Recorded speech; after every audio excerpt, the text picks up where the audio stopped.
రఘునందన్ రావు గారిని మాట్లాడవలసిందిగా కోరుతున్నాను.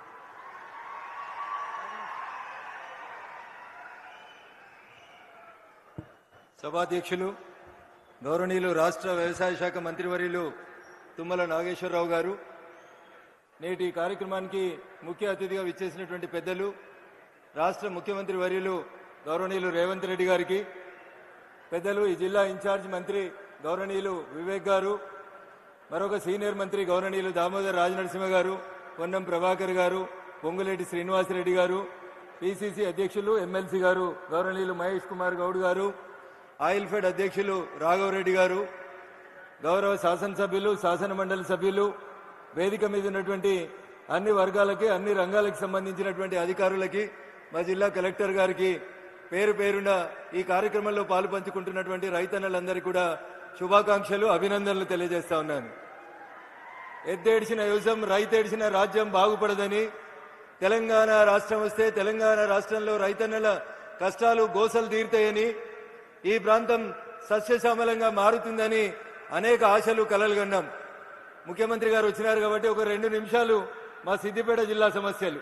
మనం కూర్చుంటున్నటువంటి ఈ ప్రాంతానికి పక్కనే కొండపాక అని ఒక మండలం ఉంటుంది. ముఖ్యమంత్రి గారు తపాసుపల్లి అనే రిజర్వాయర్ నుంచి నీళ్లు తీసుకొచ్చి గజ్వేల్ శాసనసభ నియోజకవర్గ పరిధిలో ఉన్న అన్ని గ్రామాలకి నీళ్లు ఇస్తామని చెప్పి తపాసుపల్లి రిజర్వాయర్ ని ప్రారంభించి కొండపాక మండల పరిధిలో ఉన్నటువంటి బందారం, ఇతర గ్రామాలు ఒక 8 గ్రామ పంచాయతీలు, చివరిగా ఉన్నటువంటి గ్రామ పంచాయతీలకి 10 సంవత్సరాల నుంచి నీళ్లు ఇవ్వట్లేదు. గత 1.5 ఇయర్ నుంచి నేను ఎంపీ కలిసిన తర్వాత నీటిపారుదల శాఖ మంత్రికి కొన్ని రిప్రజెంటేషన్స్ ఇచ్చినప్పుడు కొంత ఫైల్ కదిలింది. దయించి అందరికీ నీళ్లు వచ్చినాయి. చుట్టూ కొండపాక మండలంలో ఉన్న ఒక 8 గ్రామాలకి తపాసుపల్లి రిజర్వాయర్ నుంచి నీళ్లు వచ్చేలాగా చూడాల్సిందిగా గౌరవ ముఖ్యమంత్రి గారికి ఈ సందర్భంగా విజ్ఞప్తి చేస్తా ఉన్నాను.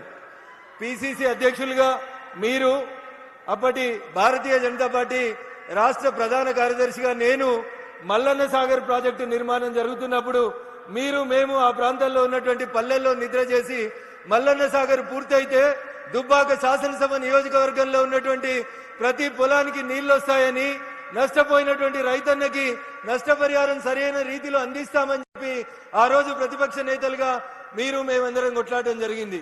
ప్రాజెక్టు నిర్మాణం పూర్తయింది. కానీ ఏ దుబ్బాక నియోజకవర్గం అయితే మల్లన్న సాగర్ 50 టీఎంసీల నీళ్లు కట్టడానికి భూమిని కోల్పోయిందో, ఆ దుబ్బాక శాసనసభ నియోజకవర్గంలో ఇంకా చాలా గ్రామాలకి కాలువలు రాలేదు, చెరువుల ద్వారా నీళ్లు అందించడం జరగట్లేదు. కాబట్టి దయచేసి ఈ 2 రిజర్వాయర్లకు సంబంధించినటువంటి అంశాన్ని ఇప్పుడు నేను మీకు ఒక రిప్రజెంటేషన్ ఇస్తా ఉన్న ముఖ్యమంత్రి గారు, హైదరాబాద్ వెళ్ళిన తర్వాత దయచేసి నీటిపారుదల శాఖ మంత్రితో మాట్లాడి మాకు ఈ 2 రిజర్వాయర్లకు సంబంధించినటువంటి నీటి కోస తీర్చాలని. మొదటిసారి మీరు సిద్దిపేట జిల్లాకి, సిద్దిపేట ప్రాంతానికి మొదటిసారి వచ్చినారు కాబట్టి ఈ ప్రాంత రైతన్నల కష్టాన్ని మీ దృష్టికి తీసుకొస్తా ఉన్నాం. ఇకపోతే ఈ రోజు కార్యక్రమం రైతన్నలకు సంబంధించిన కార్యక్రమం. ఆయిల్ ఫెడ్ మనం పెట్టుకోవాల్సినటువంటి పామ్ ఆయిల్ మొక్కలకు సంబంధించి మొట్టమొదటిసారిగా తుమ్మల నాగేశ్వరరావు గారు ఖమ్మం జిల్లాలో ఈ పంటని బాగా అభివృద్ధి చేస్తా ఉన్నారు.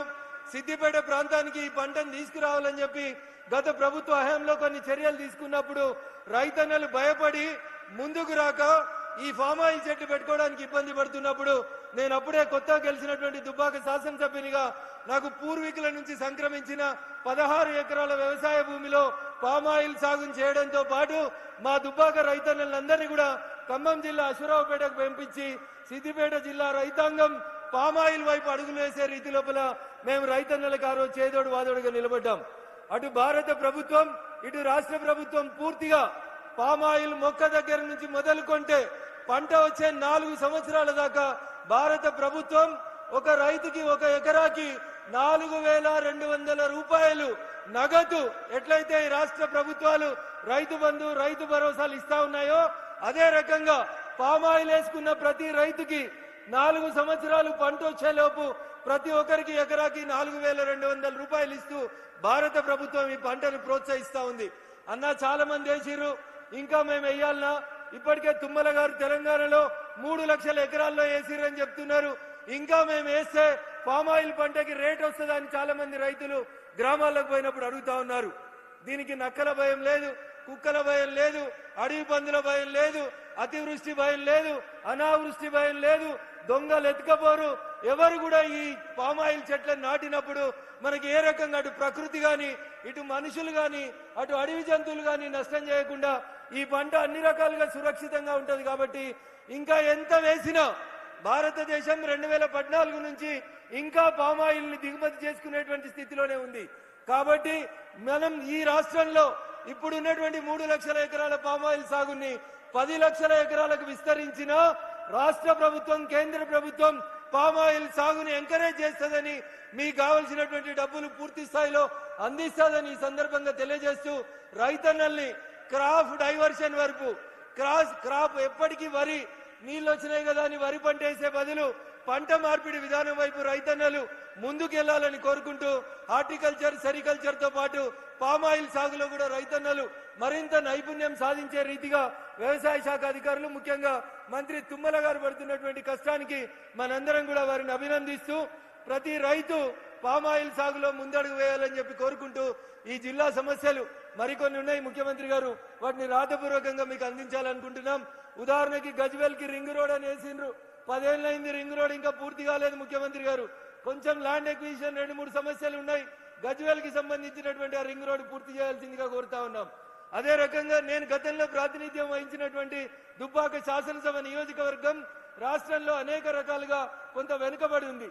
భవిష్యత్తులో ఏమైనా పరిశ్రమల్ని మంజూరు చేయడానికి అవకాశం ఉంటే దుబ్బాక శాసనసభ నియోజకవర్గాన్ని మీరు ఎట్లయితే కొడంగల్ వైపు ప్రతి అంశాన్ని మీ వైపు డ్రైవ్ చేసుకుంటా ఉన్నారో అట్లే మా దుబ్బాక వైపు కూడా ఓ కన్నుంచాలని దయచేసి, కుడి చేయి కొడంగల్ అయితే ఎడమ చేయిని కనీసం దుబ్బాక వైపు చూపించాలని ఈ వేదిక ద్వారా గౌరవ ముఖ్యమంత్రి గారికి విజ్ఞప్తి చేస్తూ, కొన్ని రోడ్లు, కొన్ని కాలేజీలు మీకు వినతి పత్రం అందజేస్తా ఉన్నాం, దయచేసి వాటిని మంజూరు చేయాలని ఈ వేదిక ద్వారా గౌరవ ముఖ్యమంత్రి గారిని కోరుకుంటూ, అవకాశం ఇచ్చినటువంటి వేదిక ముందున్నటువంటి రైతన్నలందరికీ కూడా కృతజ్ఞతాభివందనాలు తెలియజేసుకుంటూ సెలవు తీసుకుంటా ఉన్నాను. జై హింద్, జై భారత్.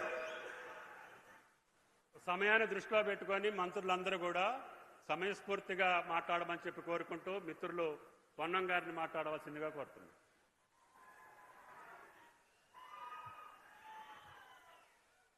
వేదిక మీద ఉన్న పెద్దలు, రైతు పక్షపాతి గౌరవ ముఖ్యమంత్రి గారు, పిసిసి అధ్యక్షులు మహేష్ గౌడ్ గారు, సభాధ్యక్షులు తుమ్మల నాగేశ్వరరావు గారు, జిల్లా ఇన్ఛార్జి మంత్రి డాక్టర్ వివేక్ గారు, జిల్లా సీనియర్ మంత్రి దామోదర్ రాజనరసింహ గారు, పొంగులేటి శ్రీనివాసరెడ్డి గారు, వేదిక మీద ఉన్న పెద్దలు, ప్రజాప్రతినిధులు, అధికారులు, ఇక్కడికి వచ్చేసినటువంటి రైతు బాంధవులందరికీ కూడా పేరు పేరున హృదయపూర్వకంగా నమస్కారాలు తెలియజేస్తా ఉన్నాను. ఈరోజు నర్మెట్ట, సిద్దిపేట జిల్లాలో ఆయిల్ ఫామ్ ఫ్యాక్టరీని ప్రారంభోత్సవం చేసుకునే సందర్భంలో మరి రిఫైనరీని కూడా ఫౌండేషన్ వేసుకునేటువంటి ఈ కార్యక్రమంలో భాగంగా ముఖ్యమంత్రి గారు ఇక్కడికి వచ్చినారు. పెద్దలు తుమ్మల నాగేశ్వరరావు గారు గత కొంతకాలంగా ఆయిల్ ఫామ్ కు సంబంధించి, మన అమూల్కు సంబంధించి కురియన్ ఏ విధంగా జ్ఞాపకం చేసుకుంటామో, తెలంగాణ ప్రాంత రైతాంగానికి అన్ని జిల్లాల నుంచి అశ్వరావుపేటకు తీసుకెళ్లి ఆయిల్ ఫామ్ కు సంబంధించి ప్రోత్సహించే కార్యక్రమాన్ని చేపడతా ఉన్నారు. వారు మరొక ఆయిల్ ఫామ్ కురియన్ గా మారిపోయినారు. ఈ రోజు రైతుకు కావాల్సిందే సరి అయినటువంటి గిట్టుబాటు ధర, మార్కెటింగ్ అవకాశం. ప్రధానంగా రైతు ఆలోచన చేసేది తన ఉత్పత్తి ఎక్కడ కూడా ప్రకృతి పరంగా ఇబ్బంది కలగద్దనేటువంటి మాట. వాతావరణం అనుకూలించాలి. వీటన్నిటికీ అనుకూలించేటువంటి పంట పామాయిల్ పంట. రైతాంగానికి సంబంధించి ఏ భూమి అయినా పామాయిల్ వేసుకోవచ్చు. ఇంతకుముందు పెద్దలు ఎంపీ గారు చెప్పినట్టుగా ఎటువంటి ప్రకృతి పరమైన వైపరీత్యాలకు ఇబ్బంది లేదు, జంతు పరంగా ఇబ్బంది లేనటువంటిది. మార్కెటింగ్ వస్తే ఈ ఆయిల్ ఫామ్ కు సంబంధించిన వాళ్ళు ప్రతి మండల కేంద్రంలో ఈ యొక్క గెలల కలెక్షన్ పెట్టబోతా ఉన్నారు. నేను ఈ వేదిక మీద రైతాంగాన్ని కోరుతా ఉన్నా, 10 ఎకరాలుంటే 8 ఎకరాలు రేపటి నుంచి ఆయిల్ ఫామ్ వేసేదానికి వరి నుంచి కన్వర్ట్ కమ్మని కోరుతా ఉన్నా. ఇదెవరో మిమ్మల్ని బలవంతంగా మార్చేది కాదు. దాని తర్వాత ఇప్పటికే తుమ్మల నాగేశ్వరరావు గారు చెప్పినారు, 3 సంవత్సరాలు మాకు పంట పెరిగే వరకు నష్టం జరుగుతుందని. అంతర పంటలు వేసుకోవచ్చు, కాదంటే పక్కనే అంతర పంటలు ఏమేమి వేసుకోవచ్చు ఇక్కడ చూపెడతా ఉన్నారు. కాబట్టి ప్రాంత రైతాంగం అంతా కూతవేటు దూరంలో ఓపెన్ అయిన ఈ ఫ్యాక్టరీని వినియోగించుకొని ఆదిలాబాద్ నుంచి పండింది కూడా ఇక్కడికి రావాలి. అటువంటిప్పుడు ఈ చుట్టుపక్కల రైతాంగం అంతా ఆయిల్ ఫామ్ను ఇలా గంటకు 30